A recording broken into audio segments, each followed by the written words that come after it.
Esse cara aqui, ele já trabalha com... Ele consegue pegar, processar e analisar vídeos e data streams. Então, ele consegue trabalhar muito com tempo real e receber dados, tá?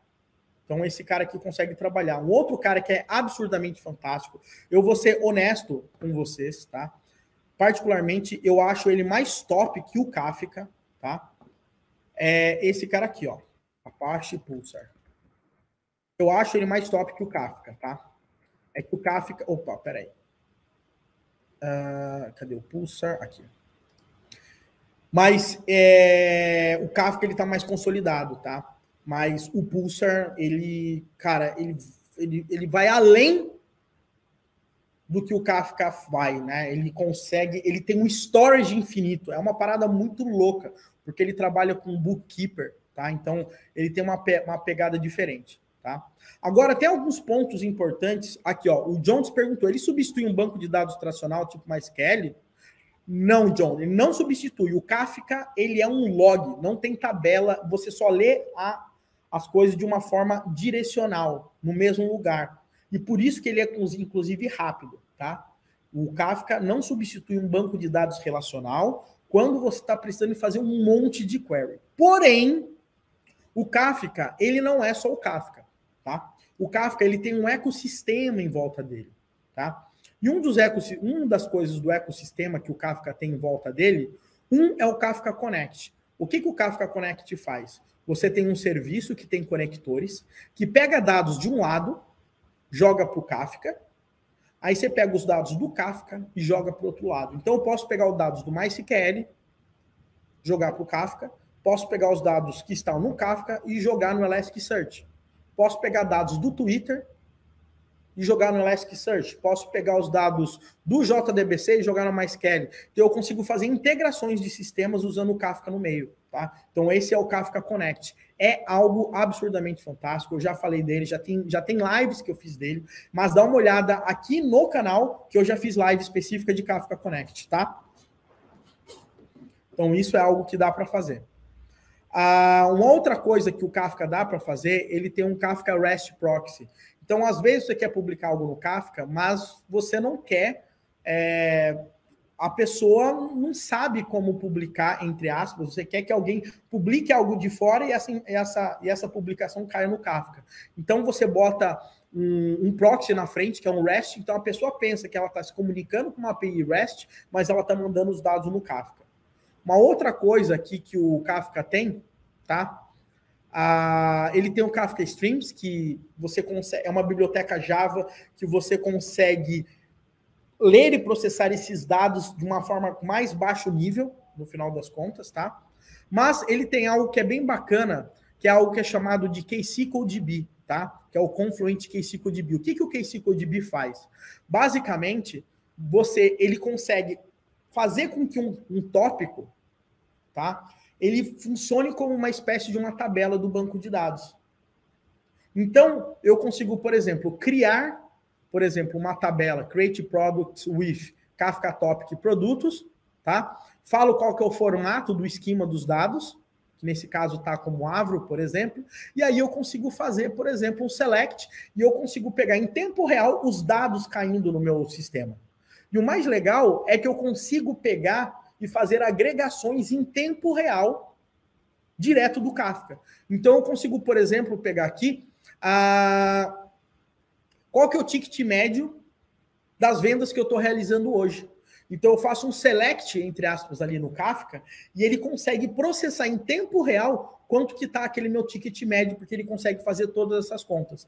Então, isso é muito bacana. É um projeto da Confluent que funciona em produção, é estável, caramba, 4. É chamado de Confluent KSQLDB. Legal? Então, cara, o Kafka, ele vai além de apenas um sistema de stream de dados.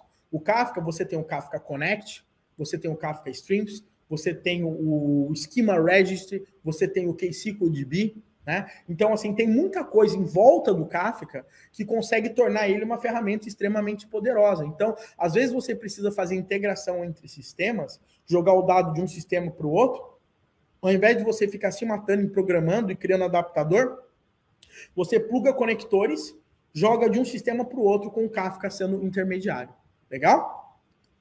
O Kainan perguntou, em qual caso o Kafka é ideal para usar? Qualquer caso que você precisa trabalhar com dados, passar dados de um sistema para o outro, fazer comunicação entre um sistema com o outro, onde um sistema precisa da informação de outro. E essas informações não seja só apenas uma mensagem, ela pode ser o dado em si. E ela consegue aguentar uma grande volumetria e você também pode ter a necessidade, né? Você pode ter ali a necessidade de reprocessar essas mensagens. Hoje em dia, muito está se falando em trabalhar com Kafka como Event Sourcing, por exemplo, tá? Que é um caso bem clássico, onde você vai ter no log das informações. Então, assim, tem muitos casos de uso de Kafka, tá? Mas, normalmente, quando você recebe o dado de um sistema, precisa que esse dado chegue em outros sistemas de forma assíncrona. Legal?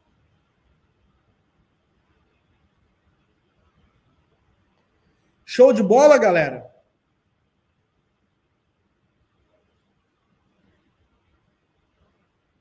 O Douglas Ribas está colocando, o Kafka é mais lento que um ActiveMQ? Galera, novamente, ActiveMQ é uma coisa, Kafka é outra.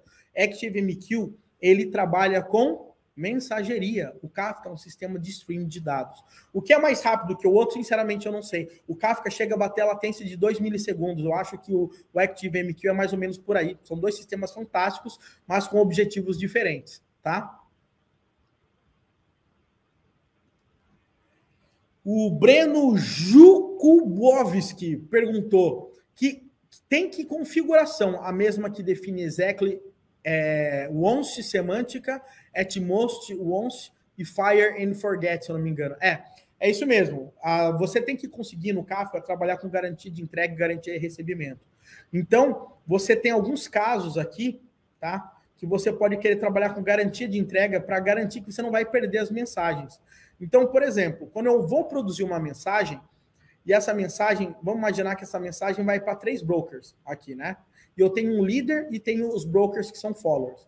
Quando eu mando essa mensagem com EC0 ou none, significa o seguinte, eu mando a mensagem e esse líder aqui, ele nem precisa me responder que ele recebeu a mensagem, tá?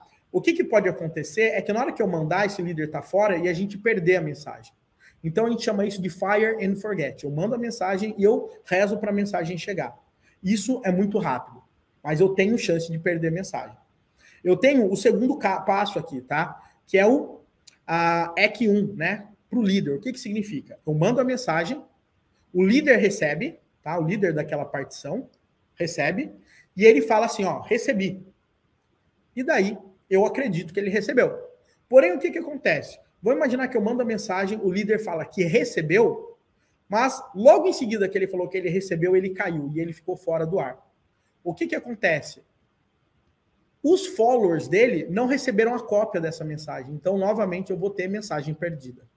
Tá? Então, existe uma outra forma de dar um EC, que é all, que no final das contas é assim, ó, é uma garantia de líder e follower. Então, eu mando a mensagem para o broker A, aí o broker A fala, segura aí. Ele guarda a mensagem, replica a mensagem para os followers falam para ele, olha, gravei, sincronizei, tá todo mundo ok com a mensagem? Tá. Aí ele retorna falando, estamos com garantia total, tá? Então, esse caso aqui é o mais seguro, porque você tem garantia que a sua mensagem foi replicada entre os nodes, porém, é mais lento. Esse caso aqui, você tem uma garantia, mas você não tem garantia que ela foi replicada, mas você tem garantia que ela chegou. E aqui você não tem garantia nenhuma, mas a forma mais rápida, ok? Show? Maravilha, galera? Fez sentido? Kaique Rodrigues fez uma pergunta. O Kafka tem boa performance em máquina virtualizada ou só roda em máquina física? Cara, é o seguinte, grande parte dos cases da galera que trabalha pesadamente com Kafka que eu conheço, eles rodam em maquinona mesmo, pesada e etc. Tá? Porém, o que acontece? Hoje em dia já tem muita empresa trabalhando com Kafka, rodando em cima do Kubernetes, tá? com o operador, e está funcionando de boas e muita gente já está começando a rodar o Kafka nem só necessariamente em máquina virtualizada, mas em containers. Tá? E então, eu acho que é uma questão de tempo de sair mais estudos mostrando a diferença de latência entre máquinas virtualizadas e também máquinas em containers, em comparação com uma bare metal, por exemplo, tá?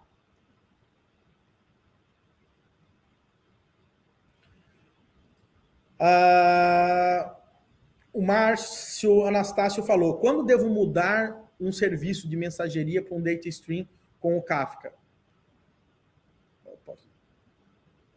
Tem gente mexendo na minha parada aqui, galera. Ô, Abraão, quica daí, velho. O que acontece é o seguinte. Tem jeito. Quando que eu devo mudar, né, no final das contas?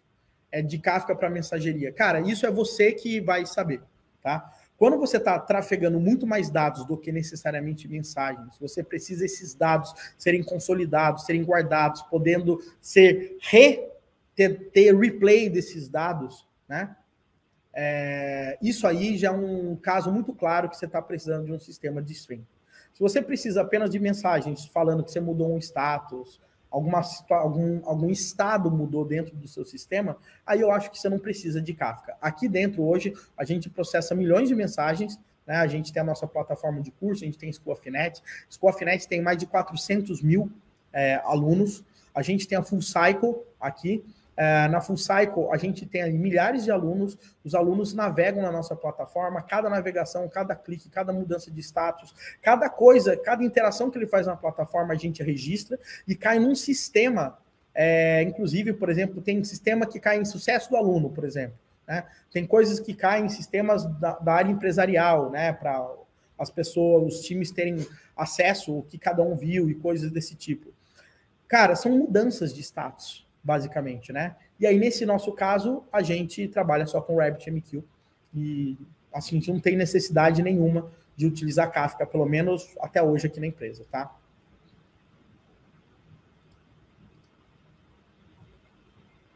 Show?